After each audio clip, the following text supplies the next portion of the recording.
El tema de hoy trata la ingeniería de resiliencia, pensando precisamente en lo que todos estamos viviendo en estos momentos, si es relacionado a la pandemia COVID-19. Para hablar de este tema tenemos a dos expertos en el área. ¿Sí? Va a estar con nosotros el doctor Michael William Smith y el doctor José Orlando Gómez. Les comparto brevemente la semblanza del doctor Michael. El doctor Smith es profesor de tiempo completo de la UTLAB, imparte cursos de ergonomía y seguridad de sistemas, tiene más de 20 años de experiencia como ingeniero de factores humanos, ha trabajado en la industria, el gobierno y el mundo académico.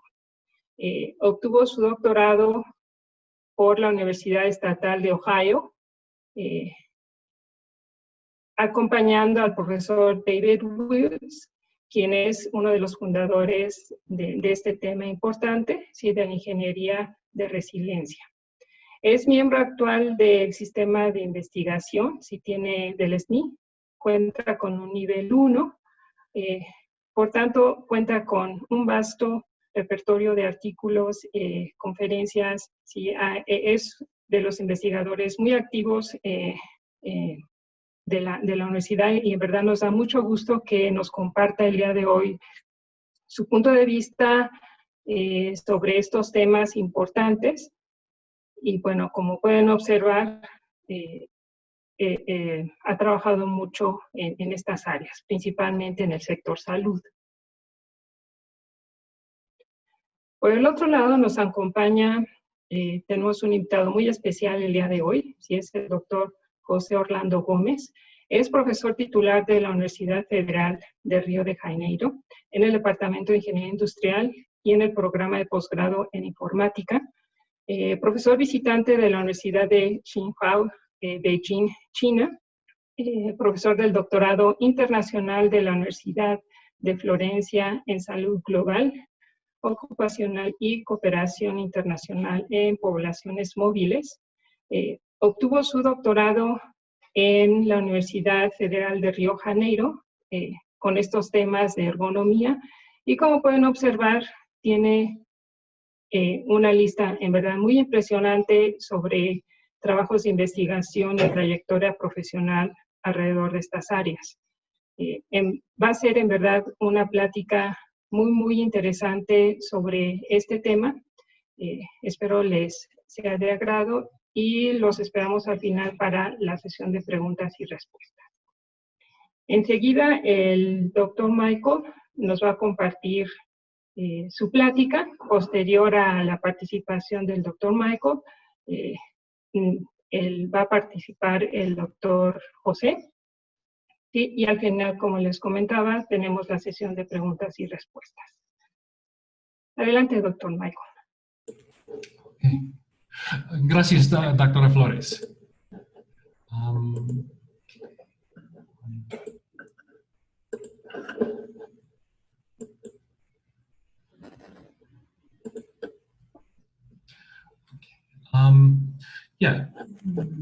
Profesor, ¿qué es la resiliencia? Para dar una idea de lo que es la resiliencia, comienzo con una comparación entre los osos panda y las ratas. Un oso panda es más grande y fuerte que una rata, pero lo comparemos de una manera diferente. Los osos panda están optimizados para vivir en los bosques de bambú. El bambú es casi todo lo que comen. Y si usted quería vivir con éxito en un bosque de bambú, debería ser un oso panda. Pero si hay algún cambio en el entorno, el oso panda no podrá adaptarse. Por ejemplo, si una especie de planta invasora expulsa el bambú, los osos panda probablemente morirán de hambre. El panda es como un trozo de vidrio. Es fuerte, pero si hay demasiada tensión, fallará dramáticamente. no es bueno doblarse en respuesta a la tensión. Las ratas, por otro lado, no están diseñadas ni optimizadas para ningún entorno en particular. Podrían sobrevivir en un bosque de bambú, pero no tan bien, no tan cómodamente como un oso panda. No prosperarían. Pero si el ambiente cambia, la rata probablemente estará bien. Si el bosque de bambú se convirtió en un pantano, la rata todavía sería capaz de encontrar algún tipo de alimento para comer y lugar para anadir. Sería capaz de adaptarse. La rata es más resiliente que el oso panda. Puede adaptarse a cambios dramáticos en el medio ambiente o en el tipo de comida disponible. Hay muchas definiciones diferentes de resiliencia. Aquí hay una definición amplia. La resiliencia es la capacidad de cambiar el modo de operación para mantener las funciones esenciales a pesar de encontrar situaciones o entradas fuera de lo normal. Es lo opuesto de la brittleness, una palabra inglés que significa fuerte pero frágil, como el vidrio. Bajo presión puede doblarse en lugar de fallar inmediatamente. Un sistema que funciona con resiliencia es aquel que puede aprovechar nuevas oportunidades imprevistas y ser capaz de responder a nuevas amenazas imprevistas. Si el sistema se abruma, debería fallar con suavidad en lugar de abruptamente.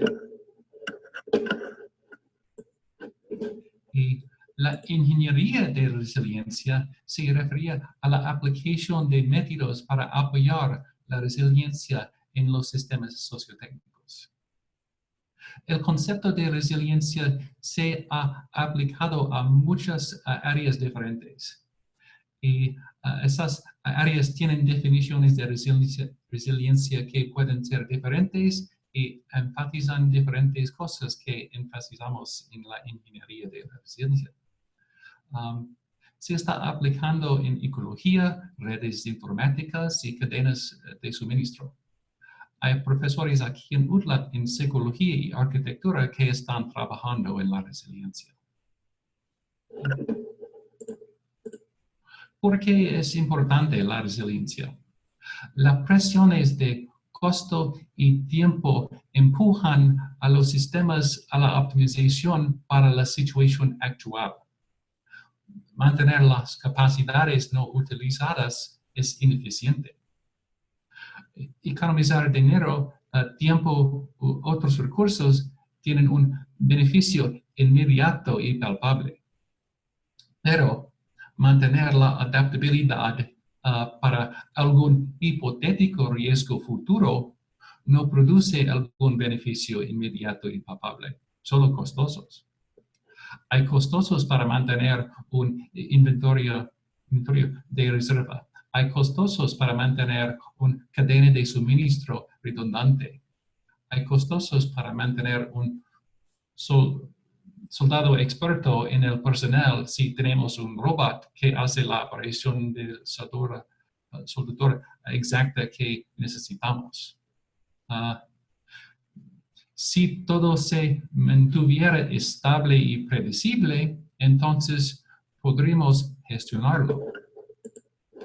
El problema que tenemos ahora es que la mayoría de los sistemas industriales de infraestructura, militares y seguridad pública son complejos y tienen muchas dependencias y interacciones. Un problema de software en Alemania afecta la fábrica de automóviles en Puebla. Una pelea entre Rusia y Arabia Saudita significa que México pierde mucho dinero por el efecto de los precios del petróleo. Una infección en el otro lado del mundo significa que 6 meses después se obtuve este webinar. Esta complejidad significa que es difícil predecir las formas en que el sistema puede estar expuesto a tensiones o condiciones nuevas.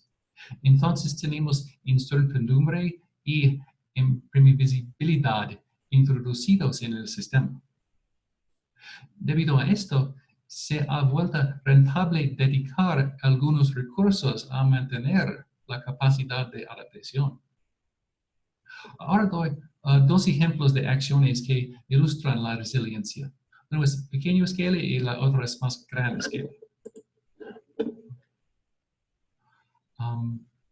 Gran parte de mi trabajo de investigación se ha centrado en la medicina de urgencias, incluido el trabajo con David Abarca aquí en UDLA. Un patrón que he observado es cómo los médicos expertos en medicina de urgencia y los paramédicos expertos harán planes de contingencia proactivos para su caso médico. Un ejemplo es como en algunos casos el médico o paramédico insertará 1 o 2 vías intravenosas, aunque no sepan todavía si el paciente necesitará drogas o fluidos intravenosos.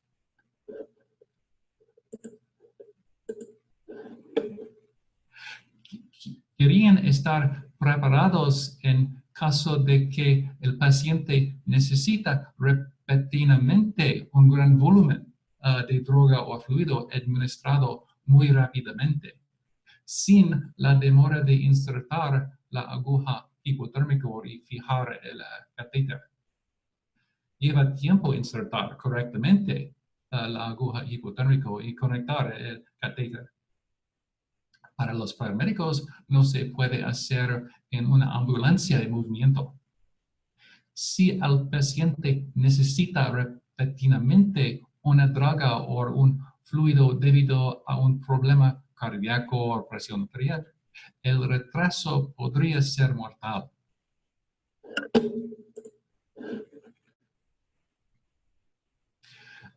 Lo hacen durante estos casos de emergencia en los que el tiempo es muy valioso, aunque al hacerlo se consume tiempo y recursos para algo que puede no ser necesario.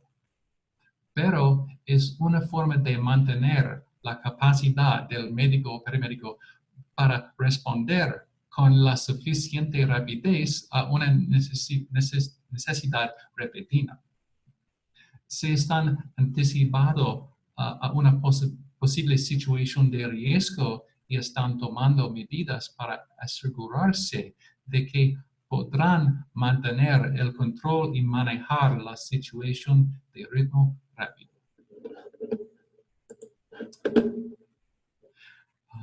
El ejemplo 2 muestra la resiliencia a mayor escala. Aisin es una compañía que suministra el 99% de las válvulas P para Toyota. La válvula P distribuye el líquido de frenos a los diferentes componentes del sistema de frenos. Es una parte esencial y es difícil de fabricar y requiere herramientas especializadas. Y Toyota necesitaba varios tipos diferentes de válvula P. Esta fábrica sufrió graves daños en un incendio en el año 1997. No volvería a funcionar hasta dentro de varios meses.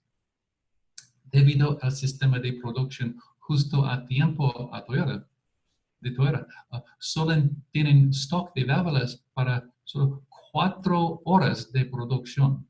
Entonces estaban en una muy mala posición. No poder producir automóviles durante varios meses terminaría el negocio. Toyota pudo conseguir que otros proveedores proveedores le ayudaron. Estas instalaciones detuvieron otras actividades y se centraron en adaptar su capacidad de producción para fabricar válvulas B. Esta adaptación fue un reto. Necesitaban modificar sus propias herramientas de fabricación o crear otras nuevas solo para las válvulas B. Tuvieron que encontrar más ingenieros y trabajar horas extra. Es muy caro, pero los proveedores ayudaron a Toyota a reiniciar la producción en una semana. Una cosa que ayudó a la velocidad de la respuesta fue que los suministros no esperaron a que se negociara un contrato con Toyota para la producción de válvulas B antes de comenzar. La red de Toyota y los proveedores pudieran adaptarse rápidamente a ese desastre imprevisto. Entonces, ¿qué hizo esto posible? Fue la experiencia y las habilidades de los ingenieros y técnicos y la flexibilidad de las instalaciones de fabricaciones de los proveedores y la confianza que se había establecido entre Toyota y su red de proveedores. Una cosa que este caso muestra es cómo la fabricación justo a tiempo puede ser un punto de vulnerabilidad, pero cómo este punto de vulnerabilidad puede ser mitigado a través de otras técnicas para mejorar la resiliencia. Es importante, la resiliencia no consiste en maximizar la existencia de reserva, maximizar los proveedores redundantes o hacer planes de contingencia para todo. Estar optimizado para la defensa puede limitar la adaptabilidad de la misma manera que estar optimizado para la producción. Se trata de ser consciente de los riesgos y los objetivos de poder establecer prioridades de manera flexible a medida que cambian los perfiles de riesgo, teniendo en cuenta las múltiples objetivos y limitaciones de la organización. Esos dos ejemplos ilustran algunas de las funciones que apoyan el rendimiento resiliente. Una de ellas es poder anticipar futuras amenazas y oportunidades, ser consciente y sensible a los riesgos de alteraciones del entorno, los insumos y los recursos del sistema. Los médicos de urgencia considerarán el riesgo de no tener una vía intravenosa, sino necesitar la entrada de fluidos rápidamente. Considerarán el riesgo y el costo de colocar la vía intravenosa y toman una decisión basada en eso. La capacidad y los recursos para responder rápidamente. Cuando se producen perturbaciones, puede que no haya mucho tiempo para detenerse y pensar. Las demoras pueden causar daños y limitar la capacidad para responder. El mantenimiento de planes de contingencia y el acceso de recursos esenciales pueden ser importantes. Esto salva a los pacientes y salva a Toyota.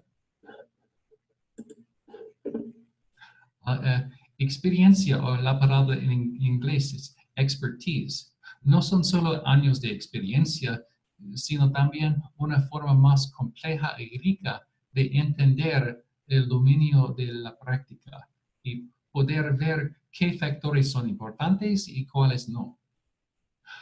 Un novato diligente puede seguir un protocolo, pero cuando se encuentra con una situación novedosa, este protocolo puede no ser aplicable.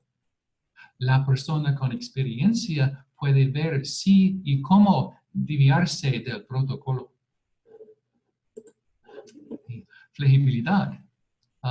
Los médicos y paramédicos no están encerrados en un protocolo estricto o en una situación manejada de manera restringida en la que tengan que justificar una vía intravenosa antes de insertarla. Tienen flexibilidad. Los sistemas de fabricación de los proveedores de toalla tienen cierta flexibilidad. Tienen trabajadores humanos que podían adaptarse rápidamente en lugar de tener solo robots de ensamble automatizada que requieren una reprogramación costosa y lenta. Tienen herramientas generales como ofrecedores CNC, no solo herramientas dedicadas a una operación específica.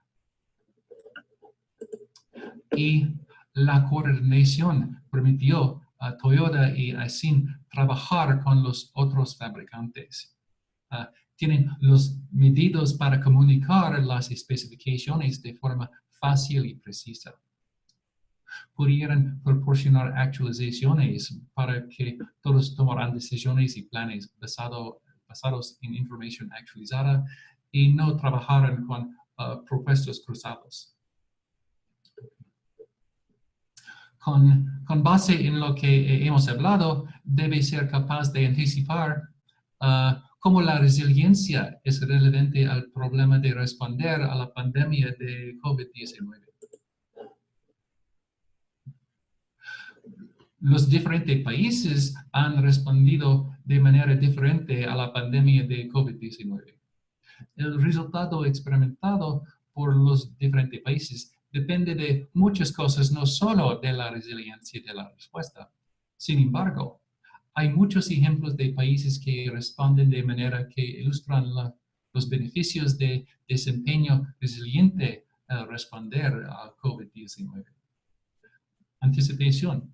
Desarrollo proactivo de las capacidades necesarias. Por ejemplo, Corea del Sur previó la necesidad de realizar pruebas. Estaban desarrollando y fabricando kits de pruebas en grandes volúmenes, incluso antes de que tuvieran 100 casos de personas infectadas en todo el país. Monitoreo. Esta es otra función importante para la resiliencia. A través de monitoreo de varios indicadores, es posible mantener una comprensión precisa del estado actual del sistema. Muchos países han utilizado la combinación de pruebas y rastreo de contactos para determinar quién corre el riesgo de propagar el virus. Respuesta rápida. Muchos países se han beneficiado de la rapidez con que pudieron implementar programas de monitoreo y control. Taiwán y Nueva Zelanda cierran las fronteras rápidamente. Alemania implementó pruebas rápidamente. Esto les ayudó a frenar la propagación de virus antes de que las tasas de infección aumentaran mucho. Coordinación. Se trata de ser capaz de trabajar a través de las divisiones entre las partes interesadas. Partidos políticos, grupos de gobierno, el público, con el fin de aplicar las respuestas a COVID-19. Australia y Argentina son ejemplos de países en los que dejaron de lado las diferencias políticas para abordar COVID-19. La confianza entre el gobierno y el público también es importante. La capacidad de respuesta. Un elemento clave aquí es un fuerte sistema de atención de salud. Los países con sistemas de salud fuertes, como el norte de Europa, Japón, Canadá, han sido generalmente capaces de entrenar mejor que aquellos con sistemas de salud no tan fuertes. Y experiencia o expertise. Esta es una enfermedad nueva, pero algunos países han podido aprender de epidemias anteriores. También ha ayudado el uso de las recomendaciones de los epidemiológicos y otros científicos para informar las decisiones políticas. Entonces, considerando estos factores, ¿qué se puede decir sobre la resiliencia en la respuesta de México hasta ahora? Bueno, pues hay muchos ejemplos de resiliencia en la respuesta hasta ahora. Ha habido muchos casos de adaptaciones rápidas en la fabricación para satisfacer las necesidades causadas por la pandemia. Cerveceros y destilerías han cambiado a hacer gel sanitario. Los fabricantes de ropa comenzaron a fabricar máscaras protectoras. Incluso los fabricantes de automóviles han comenzado a fabricar respiradores artificiales. También se ha logrado una rápida expansión de la entrega de alimentos y comestibles. Esto ayuda a la gente a conseguir comida y mantiene las tiendas y restaurantes funcionando y a los trabajadores empleados. Lo mismo ocurre con la expansión de la educación en línea. Los estudiantes pueden continuar sus estudios y los profesores, como yo, pueden seguir trabajando. También hay aspectos que desafían la capacidad de México de responder de manera resiliente. Estas son áreas que deben mejorarse si vamos a poder responder a oleadas adicionales de infecciones de manera resiliente. El número de camas de hospital para el tamaño de la población es pequeño. Esto limita la capacidad de tratar adecuadamente a un gran número de personas enfermas con COVID-19. El país ha sido lento en conseguir una capacidad de pruebas significativa y lento en la aplicación de medidas de protección. Se permitieron grandes reuniones hasta las últimas semanas de marzo, incluso después de que el brote en los Estados Unidos se intensificara y la Organización Mundial de la Salud declarara una pandemia. Además, el liderazgo político estaba haciendo declaraciones que contradecían a los científicos y las autoridades de salud, socavaban la adhesión pública al distanciamiento social y el uso de máscaras. Como veremos, México no es el único país con este problema. Estrés en los trabajadores de la salud. Los trabajadores de la salud son los que compensan las limitaciones del sistema, trabajando largas horas, tratando de hacer lo mejor a pesar de las escasez del equipo de protección personal y otros recursos. Y aquí en México ha habido hostigamiento y ataques violentos a las enfermeras y otros trabajadores de salud. Y la función de monitoreo ha sido más difícil debido a demoras y incertidumbres sobre el número real de infecciones y muertes.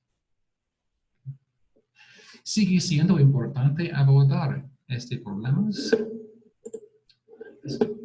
Algunas personas podrían pensar que como podemos estar cerca de la tasa máxima de infección, no tenemos que preocuparnos por estos problemas. Esto no es cierto. Si volvemos las condiciones bajo las cuales el brote creció a más de 200,000 casos, entonces en ausencia de una vacuna, obtendremos otro aumento. Eso es lo que comenzó a suceder en Florida y Texas.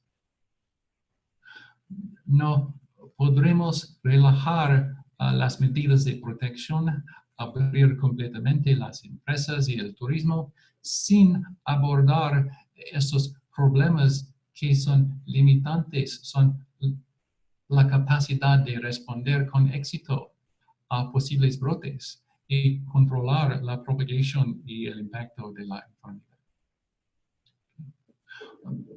Gracias por su atención. Y, la próxima presentador es Dr. José Orlando Gómez. Muchas gracias, doctor Michael. Sí, como lo menciona, contamos con la participación del doctor José Orlando Gómez, por favor. Gracias. Sí, gracias. Digo que voy a posicionarla. Muy buenos días a todos y a todas. Es un gran placer estar con ustedes en esta mañana en México y la parte de la tarde en otros sitios de Latinoamérica. Antes de más nada, agradecer esta invitación tan amable de la Universidad de las Américas de Puebla. Espero con mi estupendo portuñol se hacer comprender. Disculpa si hablo algunas palabras en portugués, pero voy a hacer el máximo para eso. Bueno, antes de más nada agradecer a Michael por su clarificadora conferencia. Voy a utilizar muchos conceptos que Michael explicó y también facilitó mi trabajo. Bueno, vamos a hablar de un proyecto que estamos todavía haciendo, que es un proyecto con varias universidades, también con varios países de los BRICS, ¿no? Que es una asociación de Brasil, Rusia, India, China y Sudáfrica. Cada universidad de cada país está trabajando, haciendo todo un trabajo para colectar los datos para comprender la respuesta a la COVID-19. A nosotros, un grupo de universidades, investigadores, estudiantes de posgrado, de pregrado, estamos trabajando en Brasil para comprender este proceso, ¿no? Entonces, como decía, estos no son datos definitivos, pero seguramente la intención acá es de presentarles para que podamos hacer un buen debate, ya que estamos en medio de la pandemia, ¿no? Avanzando un poquito más, esto son imágenes difundidas mundialmente de Brasil y también las noticias por todos lados, redes sociales, periódicos, televisiones, son como esta que ustedes están mirando. Quizás mucho más dramático. Voy a conversar con ustedes en detalles. Es que pasar los datos, pero ahora mismo tenemos, ustedes pueden percibir por las fotos, un trabajo de sepultamiento en escala industrial, ¿no? Y la pandemia nos llegó a su nivel de plató. Quiero decir, como decía el colega Michael, acá está siempre creciendo y ahora se está llamando, como dicen estos dos periódicos internacionales, sobre el efecto boomerang, que quiere decir que va al interior del país, que como no hay camas hospitalarias, esto va a volver a las capitales que ya están saturadas, ¿no? Pero vamos a ver esto más en detalle. Antes de más nada, me gustaría pasar a comentar algunos conceptos del colega profesor David Woods. Acá un poquito más en lengua española, periódicos de México, de otros sitios de Latinoamérica, que normalmente en este caso, como voy a hablar de COVID en Brasil, desgraciadamente no puedo furtarme de no hablar del gobierno federal brasileño. Es una obligación decirlo porque toda respuesta a nivel de los países es coordinada, o mejor dicho, en el caso brasileño, discoordinada a nivel federal. Pero vamos a ver eso con más detalles, con más tranquilidad. Y no solo la prensa, digamos, de una manera en general, en todo el mundo, pero también el mejor periódico científico de medicina, que el Lancet, The Lancet, es un periódico lo más, que tiene el más grande factor de impacto, donde hace duras críticas a la manera como se conduce la respuesta en Brasil, ¿no? Especialmente al llamado presidente, que algunos dudan de eso, pero ahí está. Avanzando un poquito más, como decía, mi colega David Woods, en su trabajo de investigación, enfatiza mucho el carácter mutante de este virus, ¿no?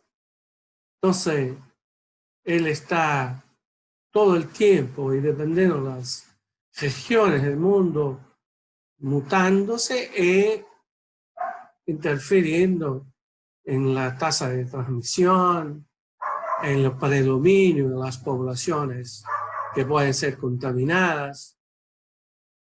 Es una enfermedad que progresa a un nivel bárbaro, alucinante, y que seguramente produce una morbilidad muy, muy grande. No es que no sea la primera vez que esto sucede, pero en este contexto que estamos es muy preocupante, porque tenemos contextos también de mucha globalización, de mucha interdependencia, y que por supuesto, como acomete mucho la población, también tiene tasas de mortalidad muy altas, ¿no?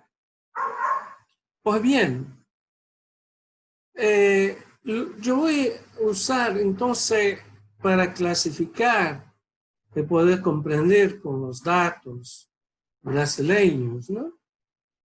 ¿Cuáles son los tipos, los modos de respuesta actualmente en el mundo?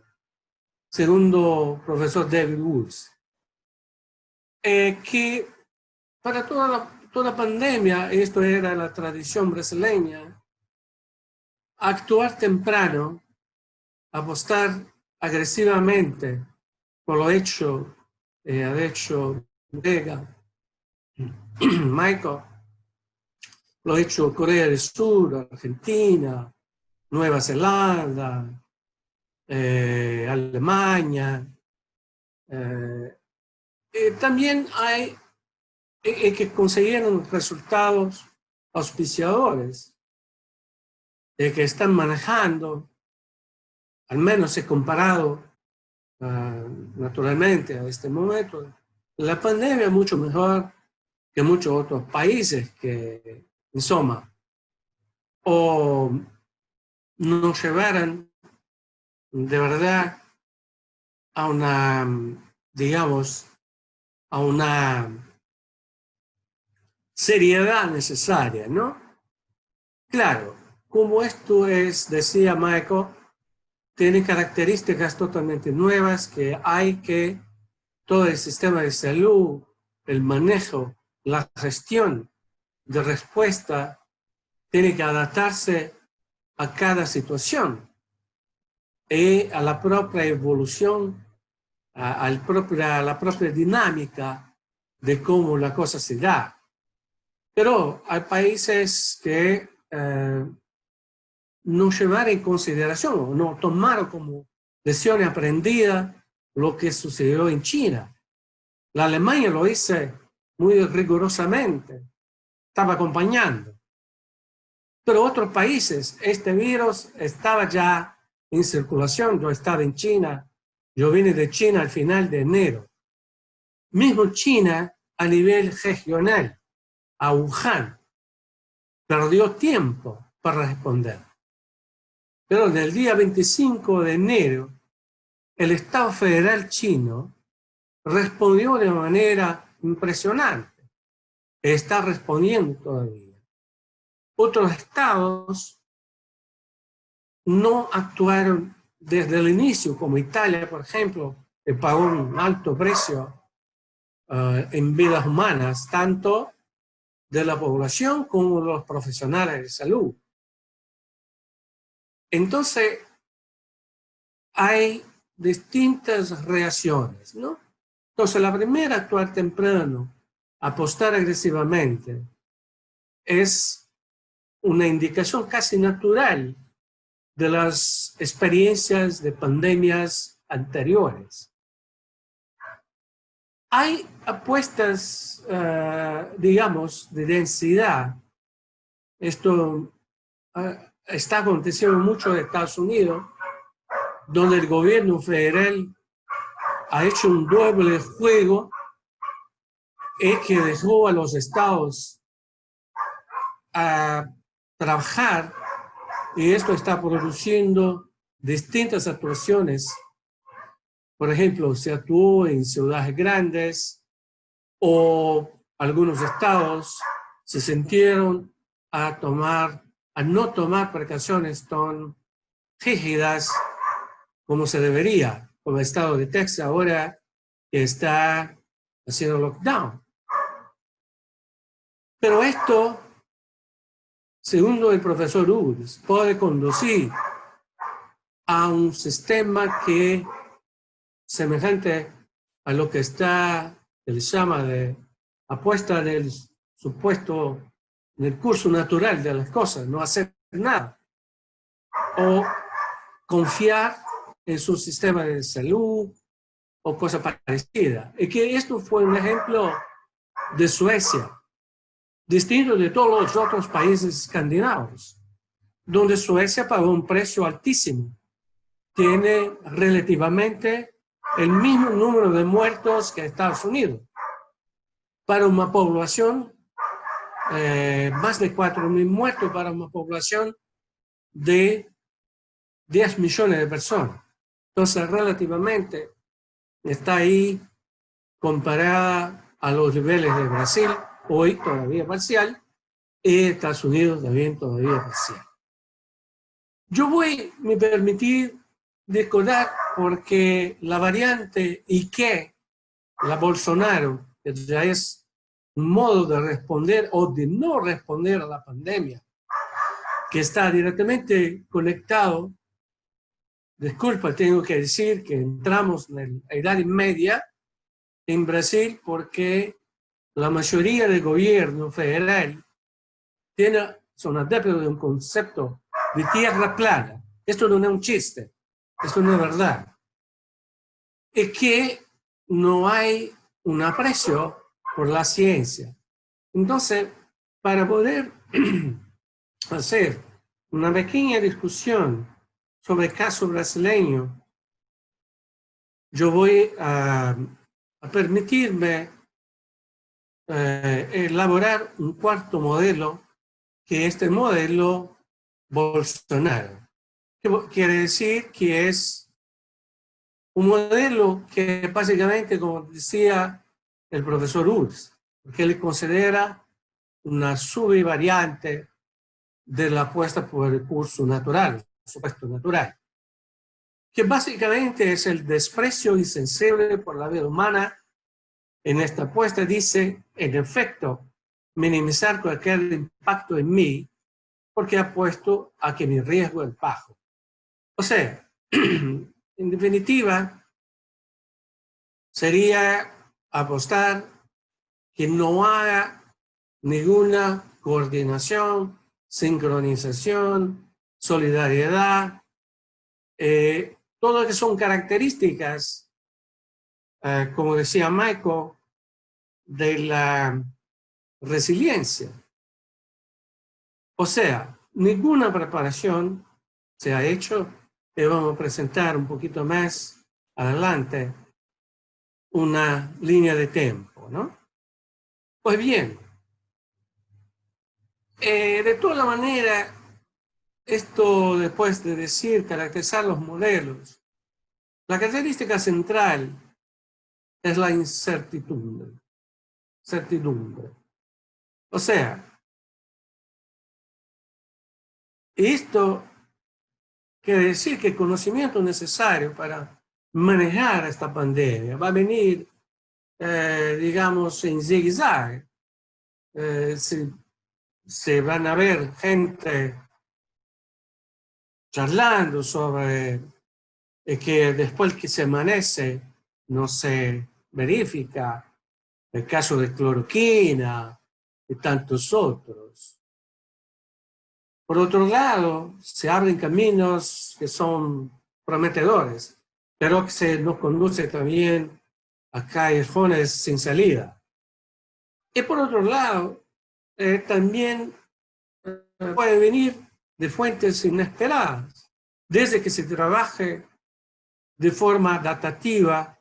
En este ejemplo, solo para que nosotros podamos comprender bien, recomiendo a todos que acompañé con los detalles a través de la prensa, de las conferencias de prensa diarias, es el ejemplo del gobierno del estado de Nueva York, del gobernador Andrew Cuomo, que me parece muy interesante y que aplicó seguramente los conceptos de ingeniería de resiliencia, o sea, el sistema de manejo no solo en la ciudad, pero en todo el estado, fue adaptado día a día con coordinación científica, técnica. Los científicos ahí tuvieron un rol extraordinario para orientar los tomadores decisores, que la decisión, tomar la decisión, es una característica central. Hay que tomar decisiones especialmente en cuestión de vida y muerte, que son la respuesta a la emergencia o respuesta a la pandemia, ¿no? Pues bien, la incertidumbre entonces es el elemento central y ahí vamos a ver cómo están fallando no solo los gobiernos, Vamos a hacer al final una reflexión un poquito más grande para comprender dónde estamos metidos, ¿no? Bueno, espero que ustedes puedan ver, pero acá fue una selección, conectando millones y millones de twitters, redes sociales para analizarlos con machine learning, etc. Pero acá solo seleccionamos algunas frases que fueron impactantes en la respuesta en Brasil. Yo hice lo máximo que pude para ser más legible, pero yo voy a conversar con ustedes puntando aquí con el puntero para poder mejorar la comprensión. Es muy importante en este momento decir que el gobierno federal hasta ahora en Brasil, de verdad, no hay ninguna coordinación hasta el momento. Mejor dicho, trabaja en contra de los gobernadores, los alcaldes, que están realizando un esfuerzo grandísimo, unos más que otros, para responder a la pandemia. Este es un punto central, que el mundo necesita saber qué está pasando. Y acá voy a seleccionar y dar las fechas de las charlas en los twitters del presidente de la República. En el día 11 de marzo, un día antes de la OMS declarar pandemia mundial, el presidente escribió en su Twitter: coronavirus es una invención de la prensa. Después, el 17 de marzo, ya tuvimos la primera muerte. Luego enseguida, él dice que no pasaba de una gripecita. 2 o 3 días después, decía, van a morir algunos idosos. Pero esto es la ley natural de las cosas. Después, una semana después, va a decir, cuando ya teníamos casi 100 muertes, tengo un histórico de atleta, quiere decir que no voy a contraer el virus, ¿no? Ya llegamos el 11 de abril a 1000 muertos.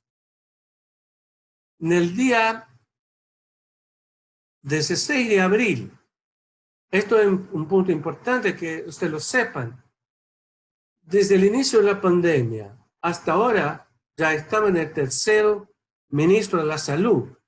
En el día 16 de abril se demisionó el primer ministro, que era un médico. Después se buscó un otro ministro que se demisionó prácticamente un mes después, el 21 de mayo, un otro médico. Y hasta ahora tenemos un general de ejército que no tiene ninguna formación en salud. Además, todo el equipo de profesionales del ministerio fue reemplazado por militares que no tienen formación en salud. Muy pocos tienen. Pues bien, acá es muy importante porque después de la salida, está aquí el puntero, él dice una frase que comentaba antes, que fue para todo el mundo, que era, ¿y qué? ¿Qué quieres que yo haga? El presidente de la República, el día 21 de abril, que el día de la independencia de Brasil, dice eso. No soy sepultero, ¿no? Enseguida, ya cerca de 1 de mayo, dice que la culpa era de los gobernadores y alcaldes. Bueno, para sumarizar, voy a pasar al día 31 de marzo. El presidente sale en cabalgatas por Brasilia sin mascarilla todo este tiempo, atendiendo la prensa y no usando mascarilla. Enseguida, en el día 5 de junio, dice textualmente que amenaza salir de la Organización Mundial de Salud cuando completaron 35.000 muertes.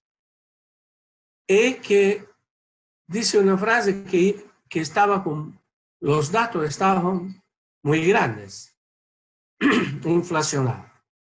Para completar la tragedia, en el día 10 de junio, él motiva con sus grupos fascistas a invadir los hospitales y fotografiar las camas vacías. Y estos lo hicieron, invadir y quebrando equipos hospitalarios o metiendo camión de sonido altísimo enfrente de los hospitales en São Paulo y Río de Janeiro. Y ahora llegamos a 30 de junio a casi 60 mil muertos. Bueno, esto es muy importante decir, son datos en tiempo real. Usted puede mirar, es el aislamiento social, las charlas, o sea, se dice que con más de 60-70% se puede manejar, controlar la transmisión. Como el presidente venía hablando por las teles, por Twitter, esto tiene un impacto trágico del aislamiento social y que va a impactar decididamente en el número de contagiados, el número de muertos, y que va a colapsar el sistema de salud. O sea, las charlas, es muy importante comprender que las charlas de facto intervinieran, por eso defiendo que sería un cuarto modo en contra de la resiliencia. Es basado en conceptos medievales, cuando la Tierra todavía se creía que era plana. Acá es un estudio de 3 universidades que apenas salió, que estas son las charlas de Bolsonaro, el aislamiento social, que tuve el 1 de abril su punto máximo, pero después que ha dicho la frase y que otras, como están acá al lado, se va a reducir gradualmente los niveles, y esto está produciendo una nueva onda de contaminación. Acá son números de ayer, tenemos casi 1,5 millones y casi 60.000 muertos. Hay que decir que esto está subnotificado. Hay una gran cantidad, por lo menos se cree, porque muchos de los muertos fueron registrados con muertes de síndrome respiratoria y no como COVID. Entonces, hay muchos científicos que dicen que estos números ciertamente son mayores, más grandes, disculpen. Y miren, la curva continua asintótica. No tenemos ninguna información de plató.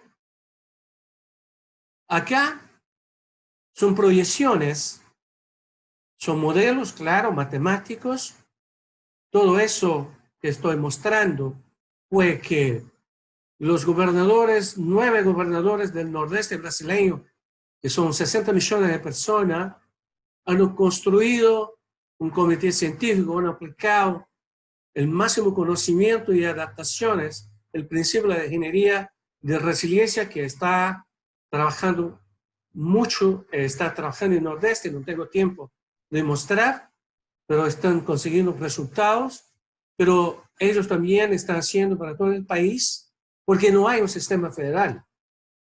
Y mismo teniendo el Ministerio de Salud, todos los científicos necesarios. Brasil es ejemplo de lucha contra pandemia, como la Zika y otros.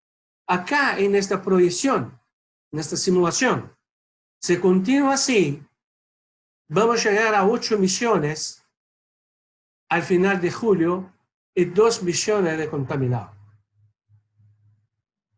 Acá vamos a necesitar, son las camas, en el segundo, donde está el puntero, son las camas hospitalarias en negro y de unidad de terapia intensiva. Son 150.000, se continúa así. Brasil no tiene 50.000 camas hospitalarias de unidad de terapia intensiva. Es claro que es una simulación, pero esto es si continúa, si nada fue hecho.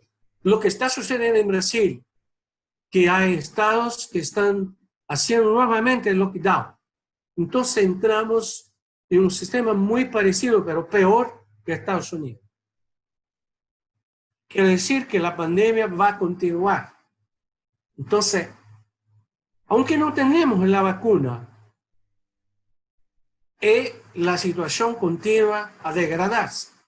Y más, en todo esto, voy a dar una cifra, el gobierno federal gastó de todo el presupuesto para responder a la pandemia, no llega a 30%. Algunos analistas dicen que eso es un crimen. Bueno, el futuro va a decirlo. Bueno, para concluir, ya estamos llegando ya al final. Yo tengo más 2 diapositivas. Es una reflexión final. Yo pienso que en todos ellos hay respuestas y que cada una presenta sus grados de eficacia. Pero lo que me parece, y ahí estamos escribiendo sobre eso, es una primera reflexión sobre COVID-19 y los sistemas, la ingeniería de sistemas. Porque me parece que, además de los modos, lo que está fallando son los sistemas de salud, los sistemas de monitoreo, los sistemas logísticos, los sistemas de trabajo. Entonces, todos los sistemas parece que científicamente colapsaron.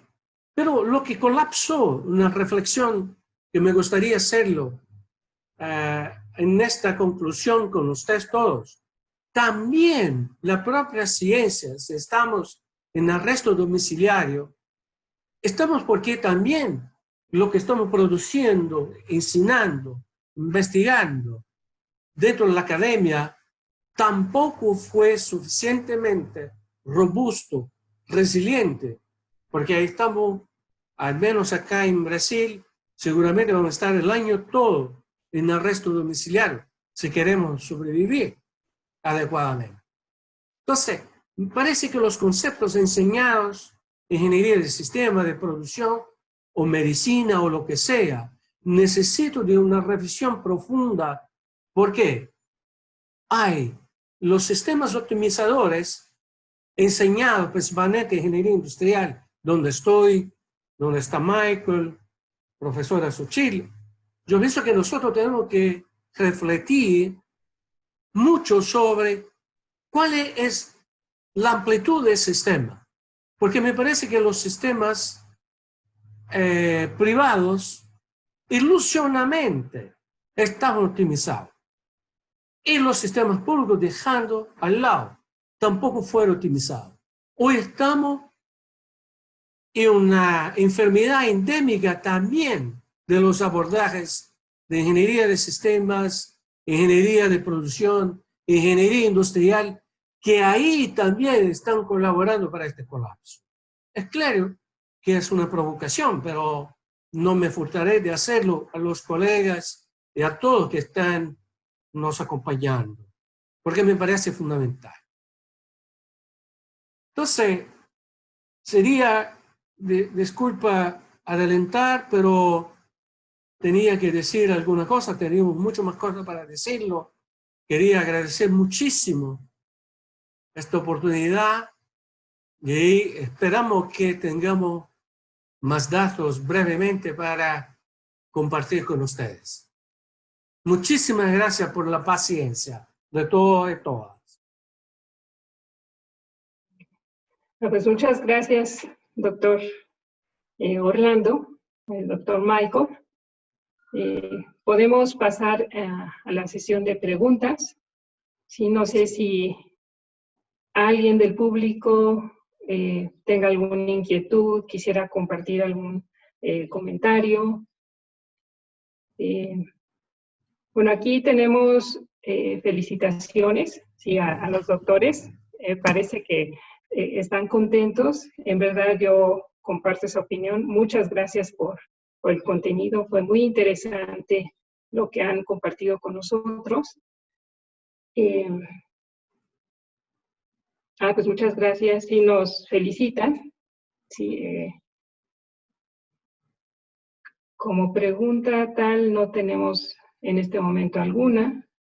Agradezco mucho los mensajes, las felicitaciones, los ponentes en verdad maravillosos. Muchas gracias.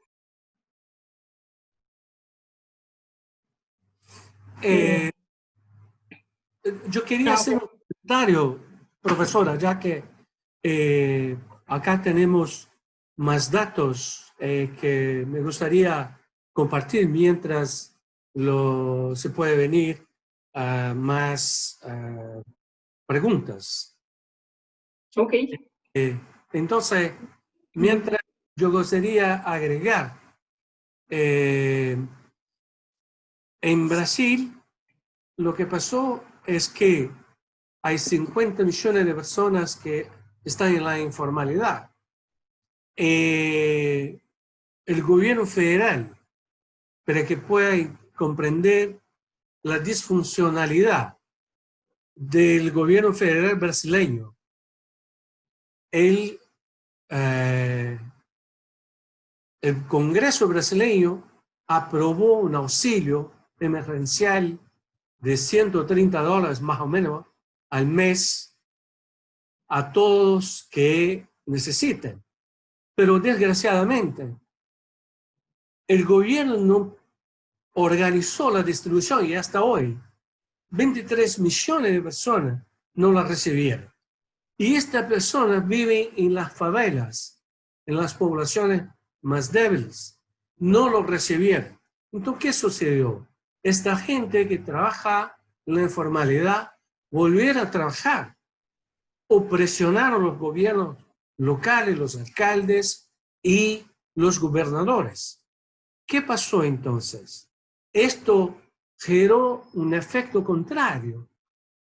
Tanto para conseguir el auxilio, la gente tiene que hacer colas grandísimas para sacar el dinero, es porque no tenían cuentas bancarias. Entonces, fue un desastre total. Y 23 millones todavía no lo recibieron. Entonces, esto está haciendo una contaminación fantástica, trágica de toda la población.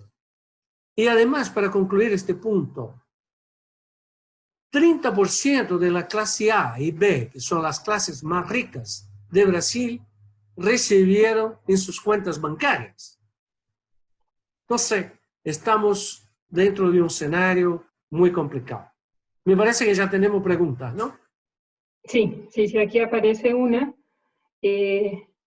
La señorita Lorena pregunta, ¿cómo convertir un factor de riesgo como un trauma en un factor protector para continuar con esta pandemia? Si pudieran compartir su opinión. Yo pienso que Michael está más equipado que yo para decirlo. Yo comento después.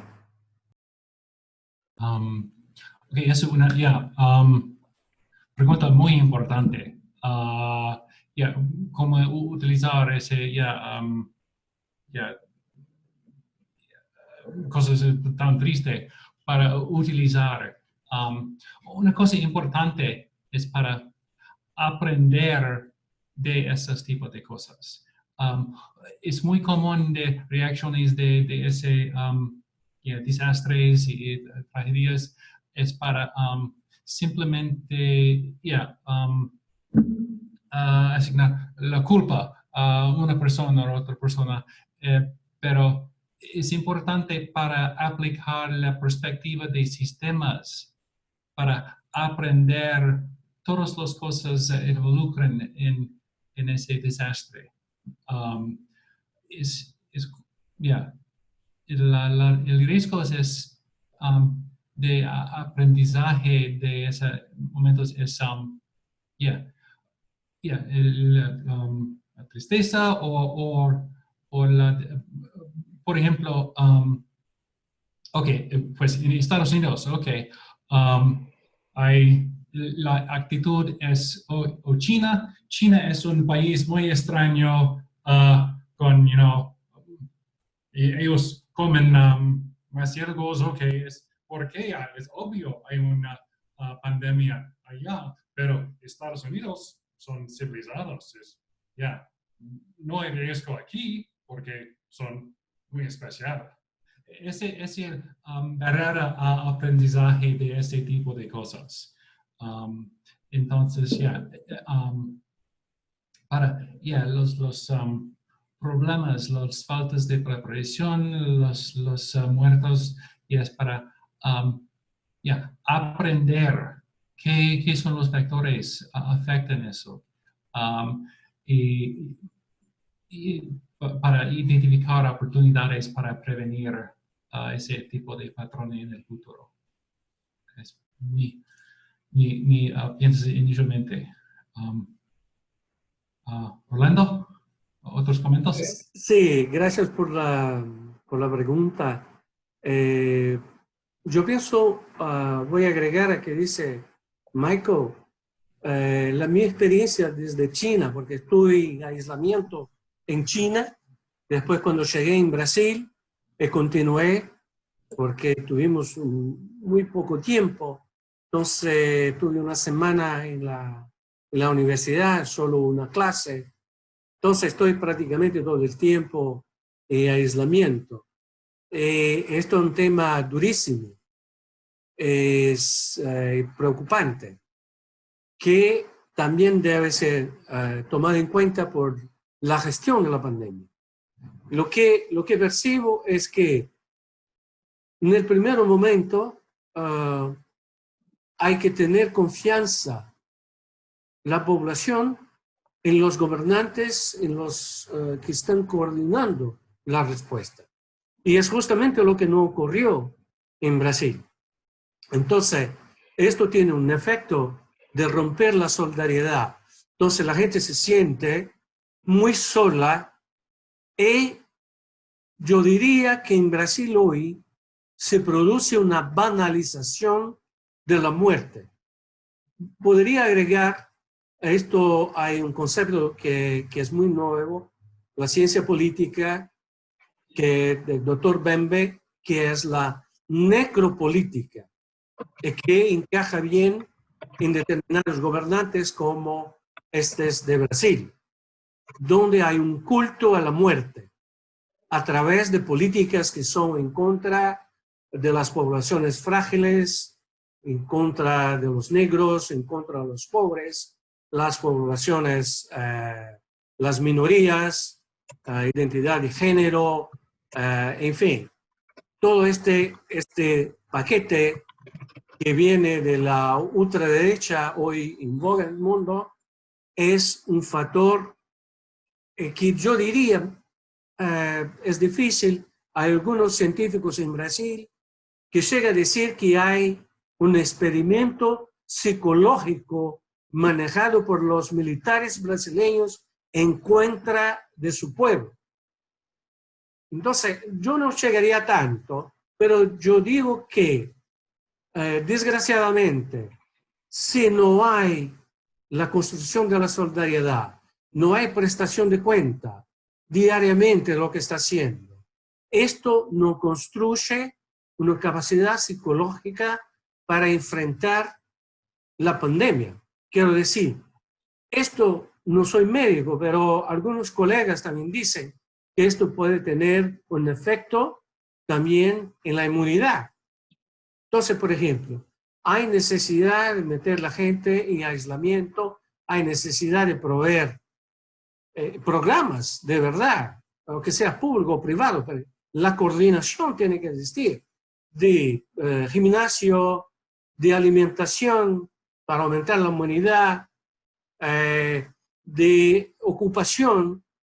Y más aún, hay una cosa que está muy negligenciada en este aislamiento mundialmente, que estamos descubriendo ahora, es que es la casa que tenemos no fue diseñada para tener 24 horas todos dentro. Tenemos una casa donde la mayor parte estamos fuera, haciendo nuestro trabajo fuera. No tenemos diseño, por ejemplo, no fue diseñada para tener la conexión inalámbrica, internet, para sostener los hijos en la escuela, el esposo y la esposa trabajando. Entonces, lo que escuchamos de algunas investigaciones que están en progreso que hay un crecimiento de los conflictos. Entonces, esto no está siendo tomado, el interior de la casa también es una cuestión de salud pública. Por ejemplo, datos de China. El crecimiento de divorcios en China fue extraordinario, fue muy grande durante la pandemia, en la primera fase.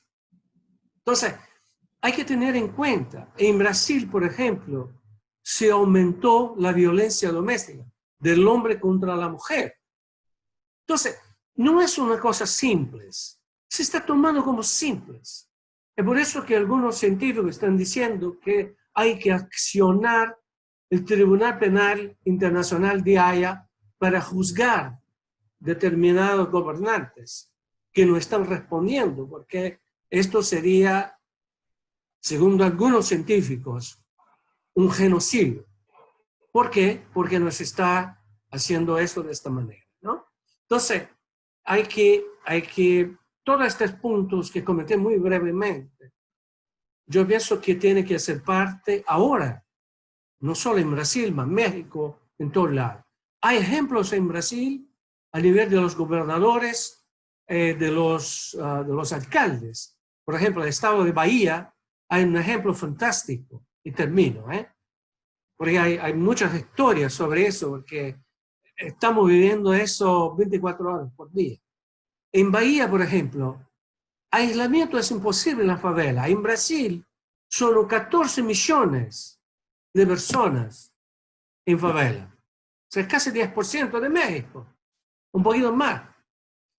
Y no hay posibilidad de hacer aislamiento. Lo que hace el gobierno de Bahía ha hecho casa de acogimiento para recibir los enfermos y tratarlos ahí temporariamente con un sueldo para que no vuelva a contaminar. Y esto está en Salvador de Bahía, un resultado fantástico. La tasa de transmisión es muy baja.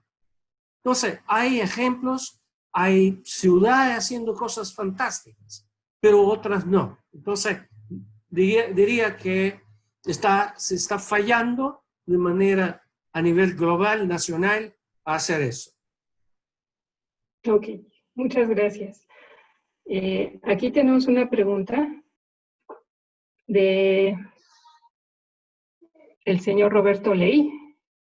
Si él quiere saber si podrían comentar sobre acciones para el aumento de resiliencia que se pueden tomar a nivel personal o familiar.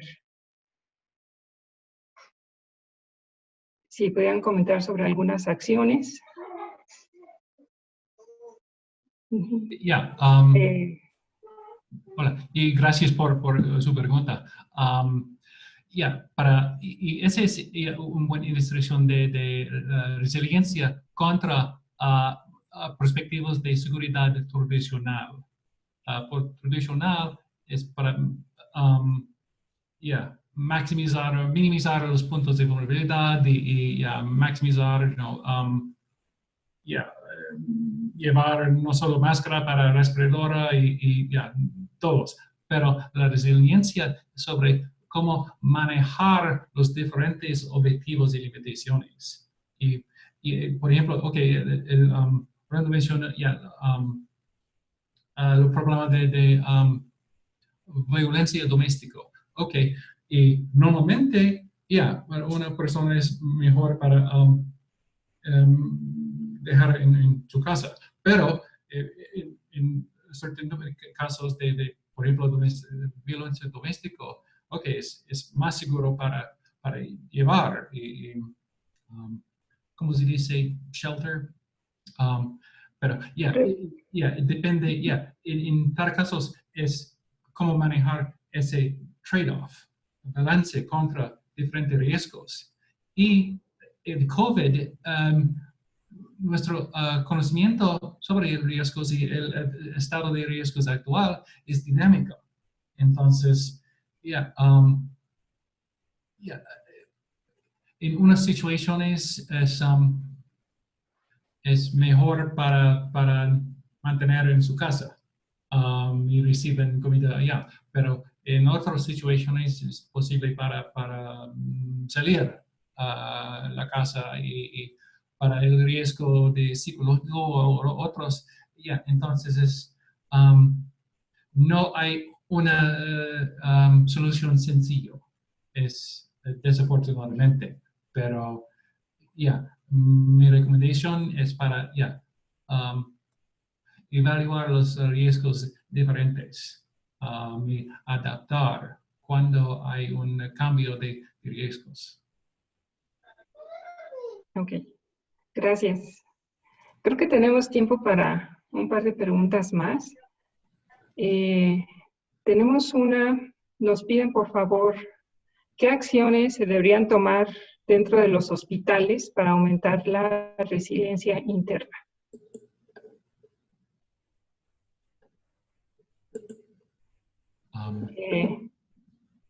Sí, la pregunta es, ¿qué acciones se deberían tomar dentro de los hospitales para aumentar la resiliencia interna? Sí, gracias, América. Es una pregunta importante. Y una cosa importante es para apoyar a los trabajadores y monitoreo el estado de los trabajadores, números horas de trabajar, el nivel de estrés, etc.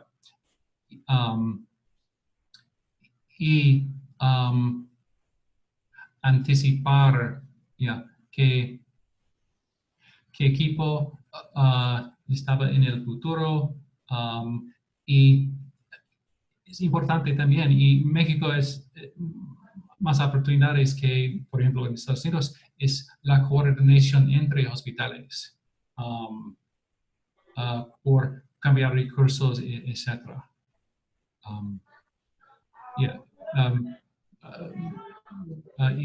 ¿Comentas, Orlando?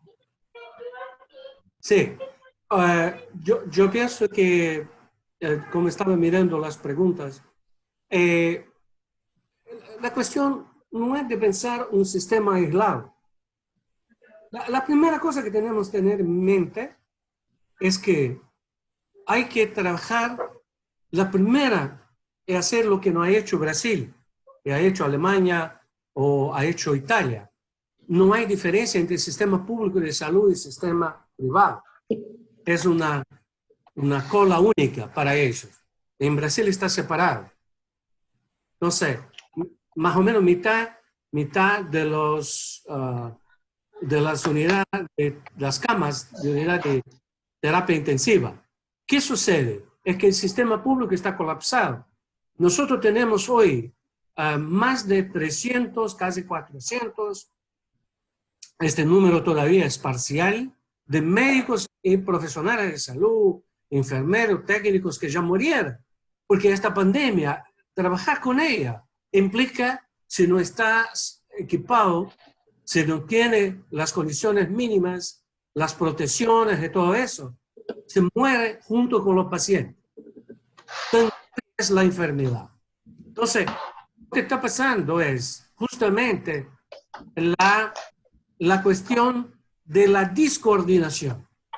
No hay cómo hacer una empresa resiliente, no, para pandemia, tener el sistema público de salud funcionando. En el caso brasileño, que ha inspirado en el sistema inglés, que hasta en el sistema inglés, hasta el primer ministro va a la salud pública. Me parece que esto es la salida, si no, por lo menos articular los dos para que reduzca el número de contaminados. Testes, como ha hecho Corea del Sur. Países como Brasil, México tiene recursos. Disculpa, es una broma decir que no tiene. Brasil tiene en reserva 300.000 millones de dólares. Entonces, está haciendo la política, me parece, errada.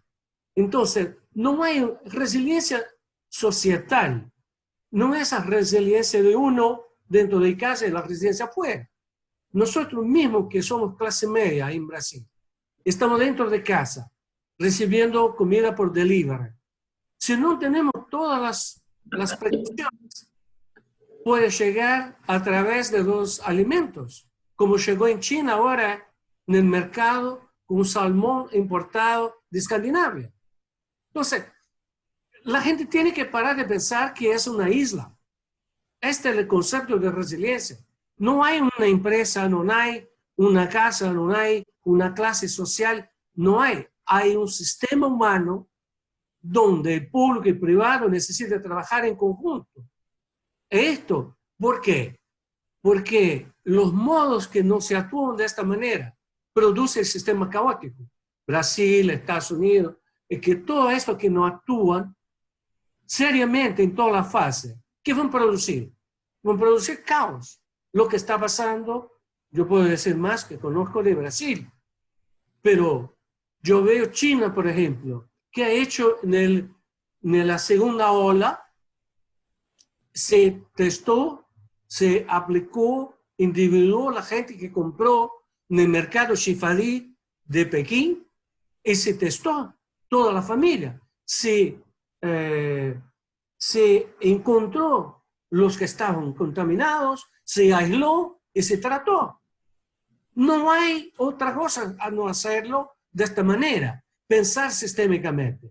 Desgraciadamente, los ricos piensan que están fuera porque tienen salud privada. No, es la manera más fácil de continuar contaminando.